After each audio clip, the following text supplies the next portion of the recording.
in this era of digital marketing and our life on the internet, the ability to seem human and even vulnerable is actually more important now than in the past. People are very suspicious of anything slick and corporate. They're desperately looking to make human connections through the digital world. From cave drawings to family histories to stories around the fire, humans crave order among chaos, connection amid isolation. So, we tell stories. Our mission at the Storytellers Network is to bring the art of story to the masses. Whether you're in marketing, you're an entrepreneur, or you're developing your own personal brand, telling your story effectively can make the difference between celebrating milestones and collecting unemployment. The Storytellers Network strives to help storytellers tell their stories so you can learn from the best. Now, your host, the inbound evangelist himself, Dan Moyle. And welcome to the Storytellers podcast. I'm so glad you're joining me today. I get to share the story of a man I admire with a podcast that I think brings huge value to the world of sales and marketing. In this episode, you're going to hear from the host of the Marketing Book podcast, Douglas Burdett. Douglas and I actually met personally through our mutual work with HubSpot at the Inbound event in Boston that I've attended for the last 7 years or so. And when I first met this humble, unassuming guy, I just considered him to be another marketer and the founder of Artillery Marketing Communications and just a friend. But the more I get to know him, the more I realize just how much influence Douglas has. And today, he's bringing that influence and that story to the Storytellers Network. Now, before we get into today's conversation, just a reminder, you can find us online at thestorytellersnetwork.com for more resources on how to tell your story a little bit better. And if you like what we're doing here, please leave us a review in Apple Podcasts or in iTunes, whatever you want to call it, on Stitcher and Google Play, wherever you're listening. It helps us reach new storytellers. Now, let's get to the stories. So welcome to the show, Douglas. Appreciate you taking time out of your busy schedule between the podcast, the company, and everything else you do to have a little time with me, man. Appreciate it. Pleasure to be here. Always good to be with Dan Moyle. You lead such a varied life. You're between your motorcycles and your kids and your the things you do for veterans, which I greatly appreciate. So, and your day job and your podcast. That's probably 6 other things too. So I think it's the culmination of ADD. I never knew I had it growing up, and this is what it looks like. So if this works for you. Yeah, why not, right? Yeah. Cool. Well, so I like to start off setting the stage for the listeners that you can be anywhere and be a storyteller. So we start off, very simple question. Where are you geographically, and where do you work out of? I'm in Norfolk, Virginia, and I'm in my offices for Artillery, which is a marketing agency, and it's a big rectangular sort of loft. So Norfolk, Virginia. Mm-hmm. Very cool. Beautiful area, I know. And a lot of are you near is that near the mountains of Virginia? No, it's we're in the lower right-hand corner of Virginia, so we're at Virginia Beach. Okay.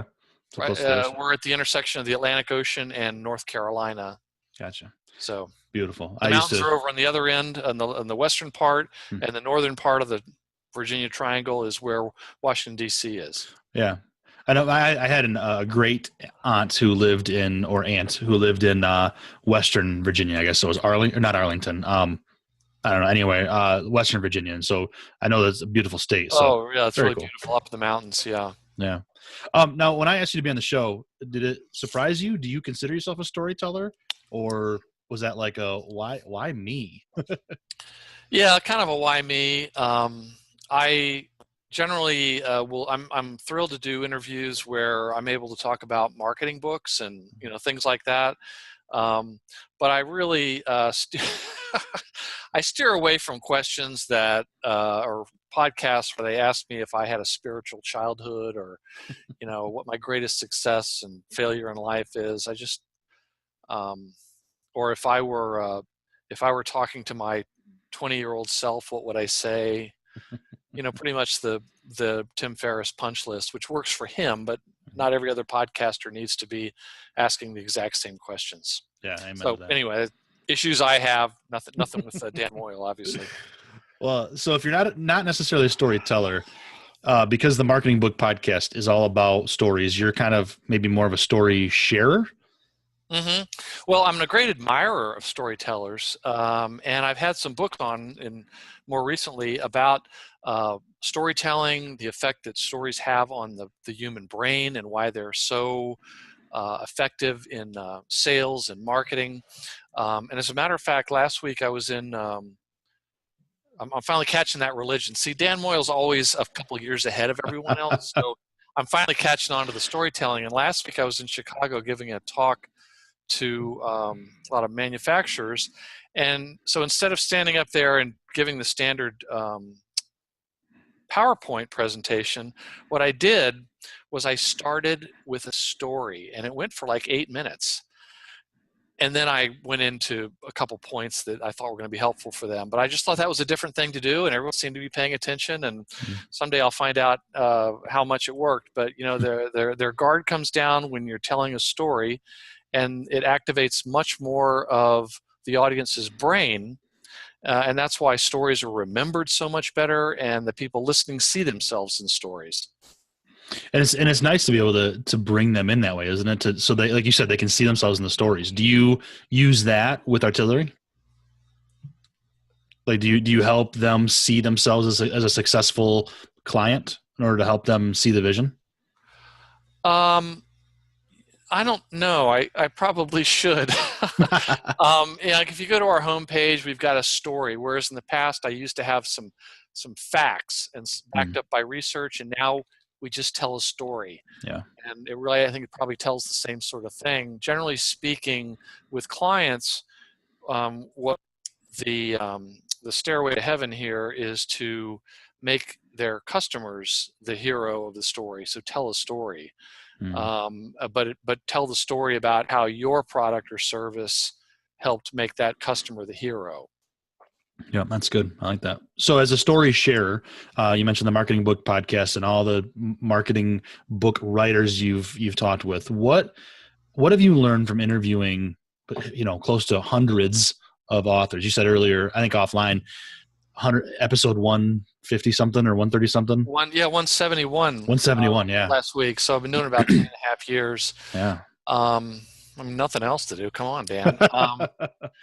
It's good for me because I read all the books beforehand, and I guess somehow when I started the podcast, I didn't realize I was going to actually need to read all these books, but I started now, so I've learned a lot. I think that I still just have such enormous admiration for somebody who writes a book, and books have been milestones in my life story. I can look back on particular books I've read at particular times that had an enormous impact, and one of those books is by a guy that you know very well, who was the first guest you ever had on your podcast, David Merman Scott. Absolutely. 2 books in my working career that have had the most impact, and his was one of them. Now I've forgotten what the question was. You thought you had ADD. Well, so many of us do. I just wondered, like, what some of the things you've learned. I've learned. Yeah. Well, I think that when you read that many books consistently, you start to find some common threads. And so a lot of times the subject matter may not be new to me, but I really like the way it's presented because it might help me to explain it to someone else.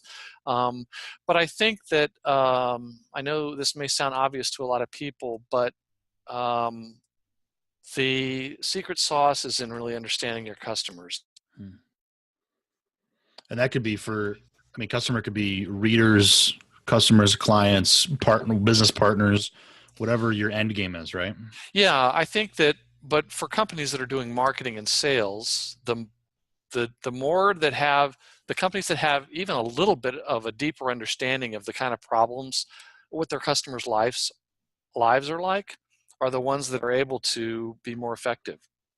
Yeah. So I wish I could tell you, I could read the Constitution and tell you things I've learned, but that's one thing that's really really come through. And I think another thing is that in this era of digital marketing and our life on the internet, the ability to seem human and even vulnerable is actually more important now than in the past.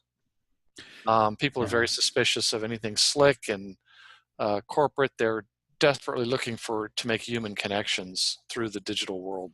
Yeah. Well, so Tom Schwab that I work with, he says it, it might even be one of our core values officially. In this age of automation, relationships are the ultimate currency. Well Right? said. And Well said. it's that connection. It's so, as much as I like systems and automation, and there's nothing beats a real phone call, a face-to-face, a Zoom call, whatever it is, even just a text sometimes, because it wasn't canned. Mm-hmm. It's that connection. Yeah. Mm-hmm. Yep. Totally agree. So I want to go back to what you said a minute ago about David, him being one of your milestone books. What's the other one? Ogilvy on advertising. So quick story. Hey, I can get away with that. So I had been in the Army overseas after college for 3 years. I was in the artillery, big surprise. And then after I came back, I went back to school and kind of decompressed, and I started looking at all these different careers that I could possibly go into. And all I really wanted to do was find something that kind of interested me, because if you can find something that interests you, you'll do better. I'm not saying follow your passions. I'm just saying find something halfway interesting and you'll be successful, I think. And one of my buddies I'd been in the Army with was working in New York and on Wall Street, and he said, "Hey, have you ever thought of working in advertising? I know you pretty well, and I bet you could do that." I said, "I don't know anything about it." So I went back to school and asked this one professor who had once worked in advertising. I said, "What's a book I could read so I could figure out if this is of interest or something where I want to keep moving?" And she gave me a copy of Ogilvy on Advertising. So this was in the mid 80s, and that book had only been out for a couple of years. It was written by one of the titans of the advertising industry in the 20th century, David Ogilvy. And I read the book and I said, "That is it. I love it. That's what I want to do." I was so excited. And I then started looking for a job, and I put together an ad for myself that showed a picture of me in front of one of my howitzers, and it said, "Ready, aim, hire." Get it? Nice. And then it had some funny copy and a resume on the back. This is before that World Wide Web thing. And got lots of interviews and ended up getting a job at one of the biggest agencies in New York. And so I went from there. So that book, it just, certain things happen. You read a book at the right time. And then I did that for many, many years, did the advertising thing, and then worked at agencies and started my own firm. And all that world kind of was starting to change, sort of like a travel agent 20 years ago who might say, "Whoa, what's going on? I'm not making commissions from the airlines, and what's this people going online?" So in other words, it was a similar sort of thing. The advertising supported media was really is now a shadow of its former self. And I realized that I was too young to retire and had to go find something else, and kind of knocked around and figured out, what am I going to do? How can I pivot the business? And somewhere along the line, I read David Meerman Scott's book, The New Rules of Marketing and PR, and I felt like I was going to get a second bite at the apple. Yeah. And it really changed it, and I continue to recommend it. And I was able to interview him. He was my first guest in my podcast. Then I was able to later interview him about the 6th edition of that book. So if your listeners are out there, make sure to read the 6th edition. It's 394 pages. It is fantastic. It's incredible, isn't it? I love how he just keeps but inserting new, new tactics in there, and new platforms, and just new ideas. I hope he never stops updating that every 2 years or so. Right. So I loved it when he and Brian Halligan did the marketing lessons from the Grateful Dead. Man, I interviewed him about that book too. Yeah. He doesn't write a bad book. I mean, he's amazing, and he's definitely a member of in good standing of the Douglas Burdett Man Crush Club. Yeah, he's on my list too. Yeah. I had the extreme fortune of hiring him when I was at AmeriFirst in the mortgage industry as a marketer. He came and did a keynote speech for us, and I got to hang out with him a little bit. We get to have dinner. Just a good guy, real down to earth. Somebody who tours the world, and yet he loves doing marketing and loves talking to people. So it's cool. Yeah, a really great guy. So that's a great kind of history of you. Why you took your second bite of the apple, as you said. Why podcasting to kind of get out there and share stories? Well, I guess I had been listening to podcasts since like the middle of the 2000s. I can remember plugging in the iPod and uploading things. I just loved it. I was always like listening to talk radio and anything like that. I just always loved listening to people talk. And so I started listening to marketing podcasts like John Jantz, Duct Tape Marketing. He's still got a podcast, and he was doing it before it was cool. And I was always listening to marketing podcasts, and I particularly enjoyed it when I would listen to an author. And then I started to follow the success of some big podcasters like Joe Pulizzi and Michael Stelzner from Social Media Examiner, and Chris Brogan and some of the others, and Michael Hyatt. And they talked about it, and I just thought, I think I might want to do that. I think I could do that and so for some reason I went on GoDaddy and saw that marketingbookpodcast.com was available, and that was a sign from on high. And I don't know. Something I had to do. Kind of like getting my motorcycle license last weekend. It was just something I had to do. Yeah. Or going bear hunting. I don't know. Or like doing stand-up comedy in lieu of a midlife crisis. It was just something I had to do. So you talk about me having an eclectic background: stand-up comedy, bear hunting, motorcycles. Man, we need to go riding and hunting someday. Yes. So I'm not going to do comedy. So you do stand-up. That stretches you too, then, huh? Well, I did. Oh. So I'm all better now. It was my way of dealing with, turning 50. Mm-hmm. So last year. Thank you very much. No, it was a few years back, and I said to my wife, I said, "Gosh, I'm about to turn 50. I'm supposed to go freak out or something." And I said, she says, "Well, what do you want to do?" And I said, "Well, I guess I've always wanted to go bear hunting." And she said, "Okay, well, why don't you go bear hunting? That would probably be cheaper than a midlife crisis." I married up, I did that. And then I saw that there was this course in writing stand-up comedy, and I took that and did that for about a year, got that out of my system. And performed at comedy clubs and things like that. And it was just one of those check the box things. So, yeah. But the podcast that I'm doing seems to have hung on, and I think I'm doing it because it's, I don't know, for lack of a better term, a labor of love, where I'm learning so much. It's performance. It's professional development is performance art. I'm just learning so much, and I get so excited being able to interview these authors.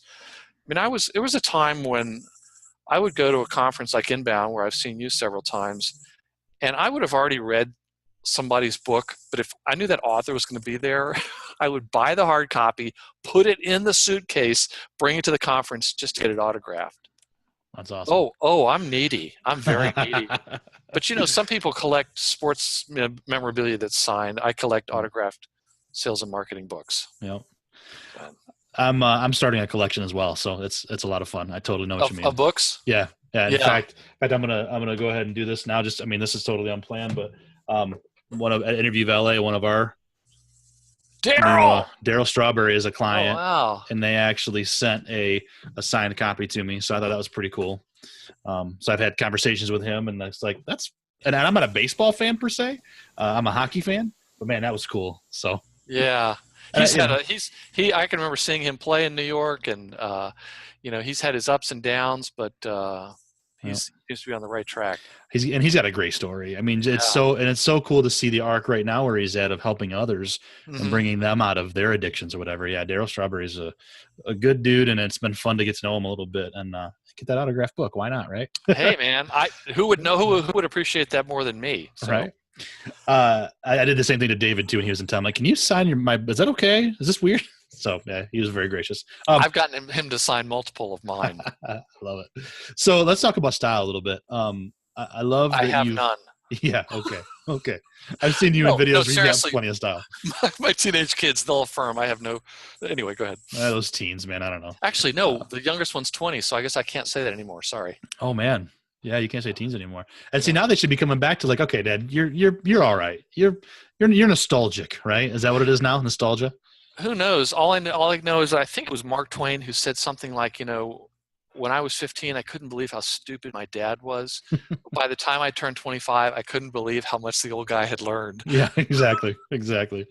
But I want to talk about style, not necessarily in like the hip style. You have a style. Oh, okay. I love your videos, and you wear a bow tie, and that takes guts because I wouldn't be able to pull it off. Oh, I have one. I can go put it on if you want.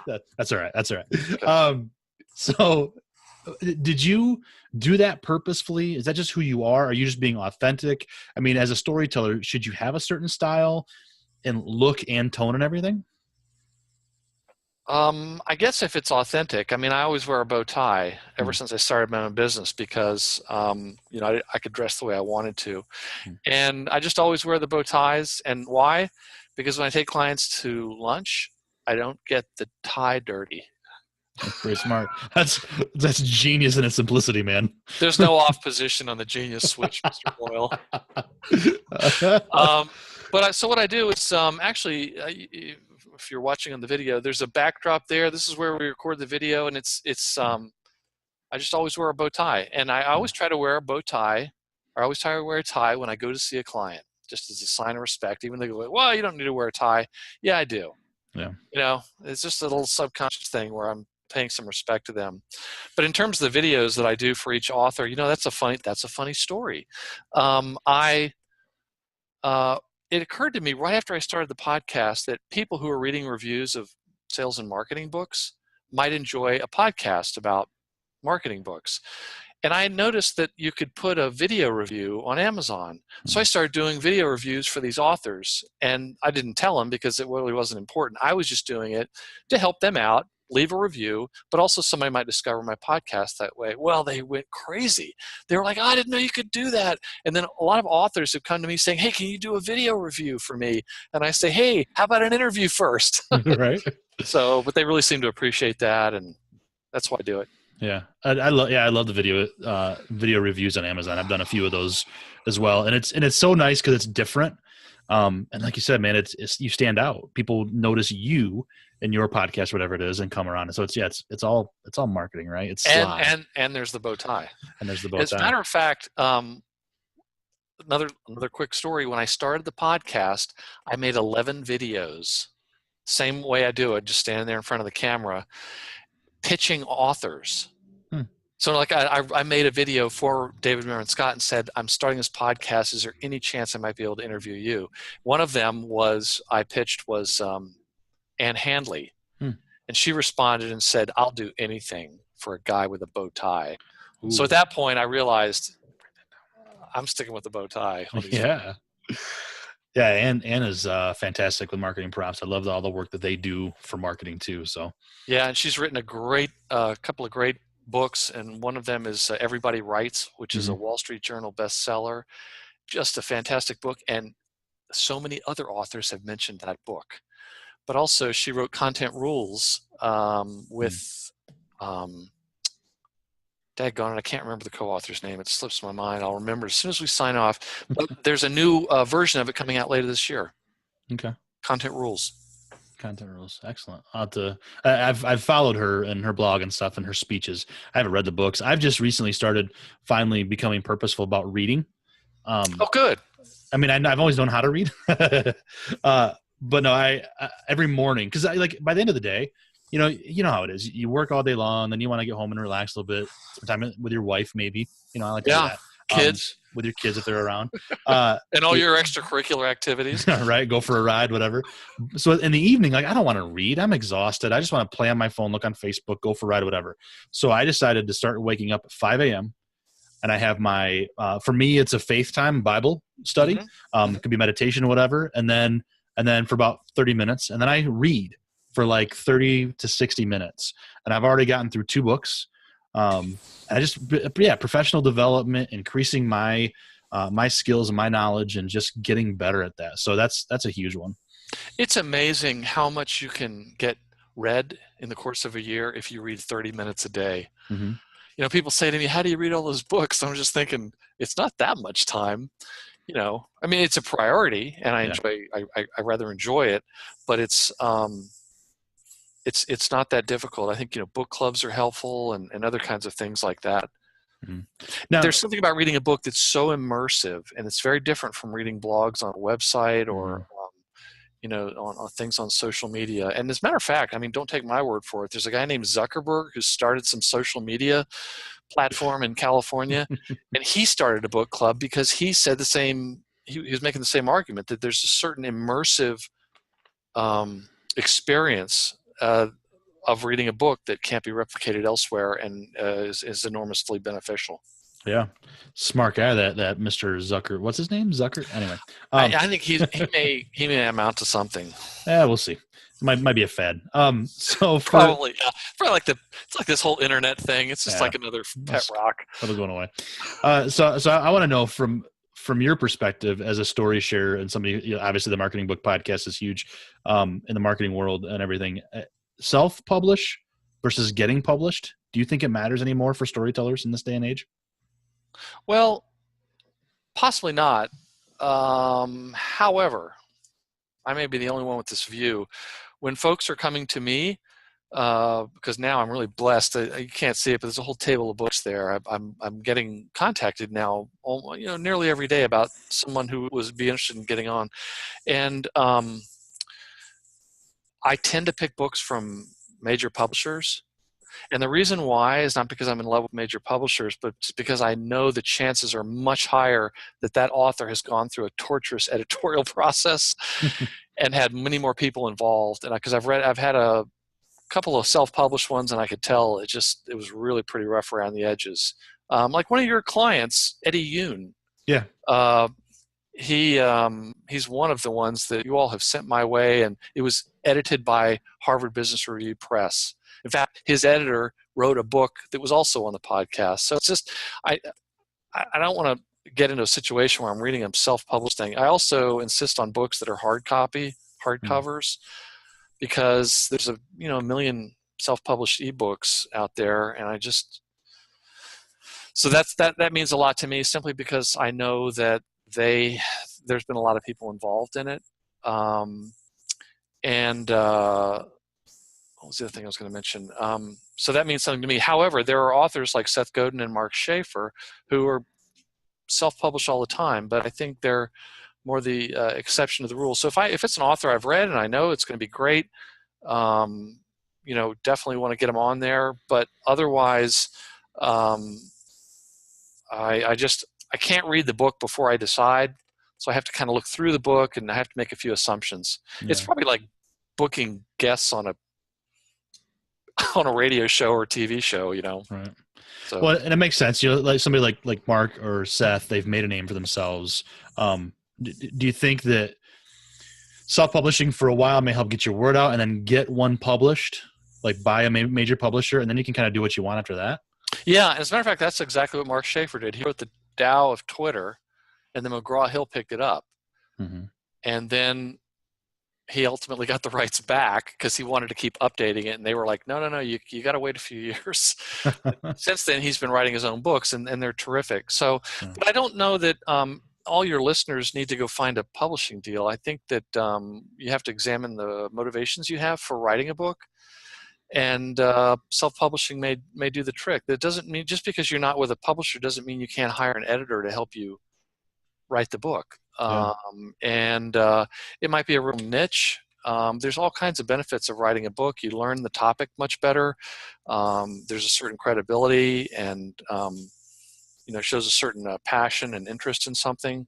So just for me, I look for the ones that came from publishers simply because I know a lot of people were involved in it.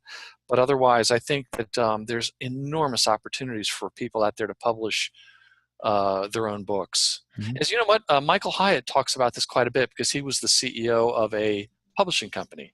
Mm-hmm. He's got a real soft spot for people, for authors. And so he's got a great book called Platform, and he explains why you need to have your own media, your own internet platform, and build your own tribe to sell your book.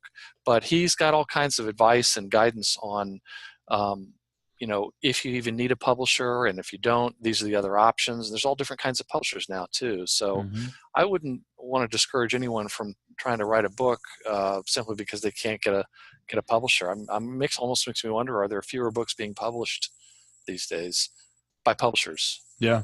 Yeah, right. So as a reader of books, as a fan of them, you mentioned having the hardcover. Do you care, like when you take in stories, do you read Kindle or do you only want paper? I'm just curious.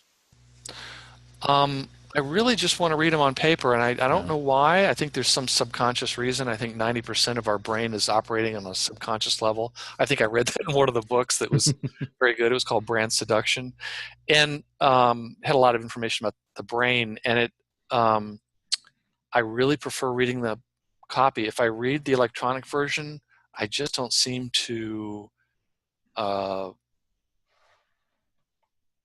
immerse myself or retain as much of the information.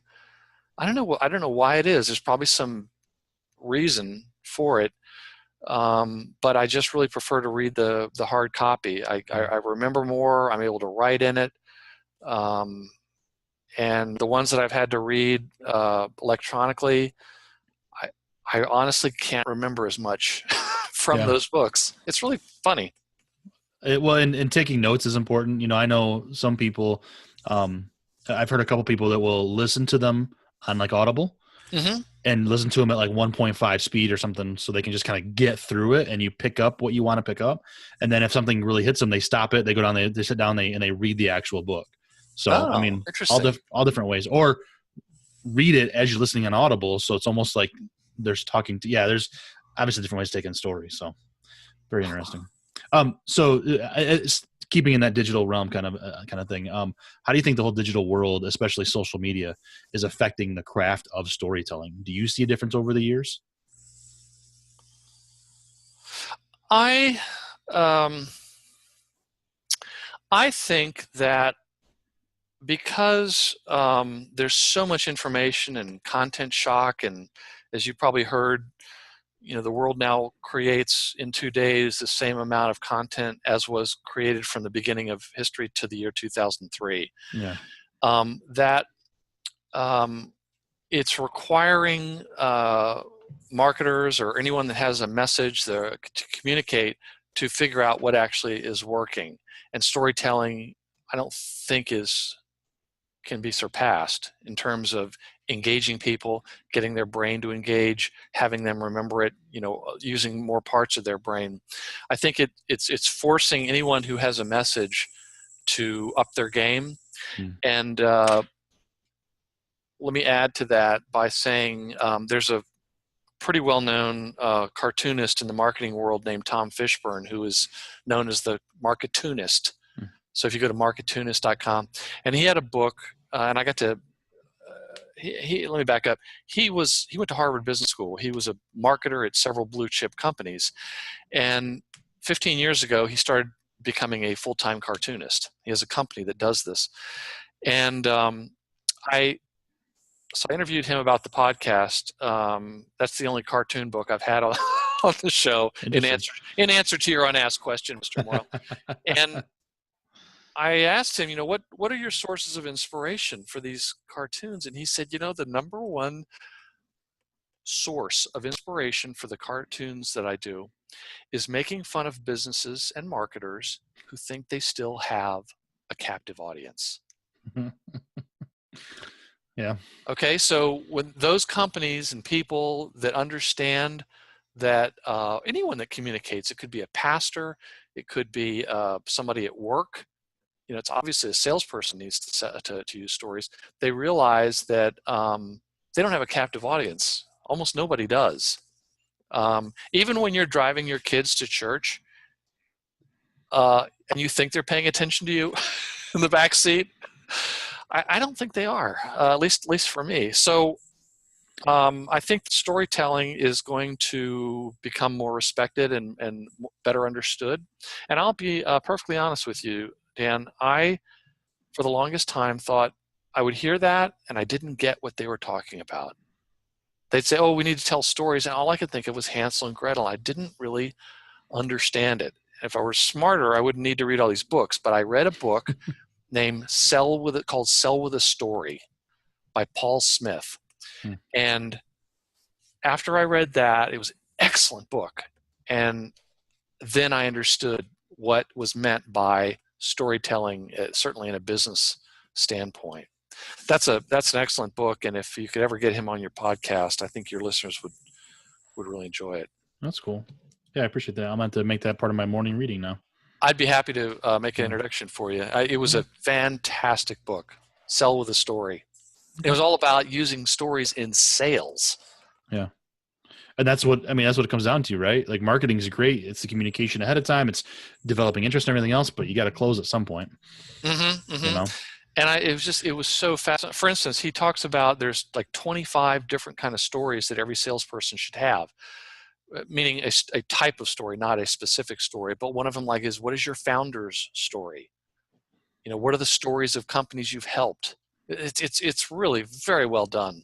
Yeah. Very, very well done. So, so have you spoken with Donald Miller, the Story brand? No, but I would like to, and I've been sent copies of his book by his PR firm, and I've said, great, I'd love to interview him, and Nothing. Nothing. So I was like, thanks for the books. I've got 2 copies here. Oh, PR firms. But maybe, they're doing what they're supposed to do. I know. He's got a podcast. I mean, he's busy. But at one point, I would love to be able to interview him. So I'm sure, if he's listening, or if anyone knows him, I'd love to be able to feature him on the Marketing Book Podcast. I called dibs first, just so you know. No. Okay. So fine. So it sounds kind of similar, right? It's that tell the story through the customer's eyes, make them the hero, this kind of thing. Mm-hmm. Whether it's marketing or sales or whatever. So I just wondered, because I listened to some of his podcast and haven't read the book itself, but I've watched a lot of his videos, listened to his podcast, and I love that whole storytelling. Hence the podcast, but I love the storytelling aspect of it. So with social media kind of changing it a little bit here and there and making you have to up your game, I want to know what you think, Douglas, from that perspective and from interviewing all these different marketers and writers. How are storytellers supposed to get our stories out today? I mean, it seems really difficult and crowded, and we don't have a captive audience. Mm-hmm. What are we supposed to do nowadays? Well, I think that if things are bad and a company says we got to do something, then they're more inclined to want to experiment and say, all right, tell a story. I think that storytellers, to a certain extent, are going to have to sneak a lot of this in. I think there's also other ways. There's a lot of science behind this. If you've got somebody that wants to know about facts, they can tell the story of certain research studies that have been done where it shows how much more stories are remembered. There's also other things that can be done. So like when I was giving that talk last week that I mentioned, one of the more practical things that I shared, because some of these folks are getting a lot of pushback from their organizations, they want to be good storytellers, was to say, look, rather than just talking about your product, this is sort of how you can sneak it in. Talk about how your product has helped a client be really successful, or your service has helped them. Or at minimum, if you can't get the case study, just say, look, instead of saying this is our widget, you say the people who buy these widgets. And so right off the bat, you're starting to get into the, what's the Joseph Campbell paradigm that Park Howell's always talking about? Oh man, on the business of story. Yeah, the hero's journey. The hero's journey. Sorry, but it's sort of right off the bat, you can kind of put a little bit of a story into each product. So it's sort of like the Marcus Sheridan thing, saying these are the problems we solve. See how that storytelling is saying this is who we are. We make great widgets. Instead you could say the customers that buy these widgets tend to be facing these challenges. Good emotional word. They're struggling. They're overwhelmed. Things like that. So it's I think people have to see how it's working, and I think that there are an awful lot of good salespeople that I've met who understand the story thing, even though they may not have read that book I talked about, but they understand that concept, and it works very well. So it's almost like a lot of the better salespeople, I don't think, would resist it quite as much if you can. And plus, they're off trying to sell. They're like, yeah, whatever you marketing people want to do, whatever. That's great. Go make it look pretty. That's right. Go play on Twitter. I'll see you in the trenches. Yeah. I haven't heard that one before. Anyway. All right. So I want to ask the big question now. This has been a great conversation, Douglas. Before you ask it, those charges were dropped. So this has been a great conversation, Douglas. I love it. Great inspiration. A lot of good nuggets in here for storytellers. But I want to know what scares you. No, I'm just kidding. That's not the big question. What scares me? Yeah. Civil War reenactors. I love that. No, but what I do want to know though, if you could only tell one last story, what would that story be, do you think? If I could only tell one last story. Oh, probably a story to my kids that might encourage them to, not be afraid to try things and that everything's going to be okay.